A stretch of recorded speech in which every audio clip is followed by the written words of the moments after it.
বাংলাদেশ নিয়ে, Nicaragua, Honolulu এই সমস্ত কিছু নিয়ে একটু মোমবাতি জ্বালাচ্ছি, এটা বেশ গ্ল্যামার কোশ্চেন বাড়ে। চোপড়া ফোপড়া নিয়ে এসব মিছিল করতে এসব গ্ল্যামারের কোশ্চেন নেই। মানে আমি জানি আপনি চোপড়া নিয়ে কিছু বলবেন না, কিন্তু বাংলাদেশ নিয়ে এত লাফালাফি করছেন। মাননীয় মুখ্যমন্ত্রী বলে দিচ্ছেন যে ইউএন এর রেজলিউশন আছে, ডেকে নেব। কি শুরু করেছেন আপনারা? প্রথম কথা হচ্ছে যে আপনারা যে ছাত্র আন্দোলনটাকে যেভাবে একটা কোন আন্দোলন? না ছাত্র জঙ্গি আন্দোলন বলুন। ছাত্র আন্দোলনটাকে সন্ত্রাসবাদী বলে না, কারা করছে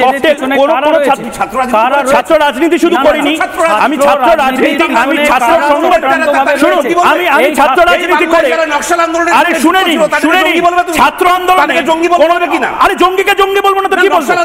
জঙ্গিকে জঙ্গি বলবো না, কি বলবে? বাংলার নকশাল আন্দোলনে হাসপাতালে ঢুকে ঢুকে ভাঙচুর করা হয়েছে, কি বলছেন? সবাই জানে, তার মানেই বুঝুন, তার মানে আপনি নিজেই বলে দিচ্ছেন যে আন্দোলন হাসপাতাল ভাঙচুর করে রোগীদেরকে পেটায়, তারা তো নরকের কি?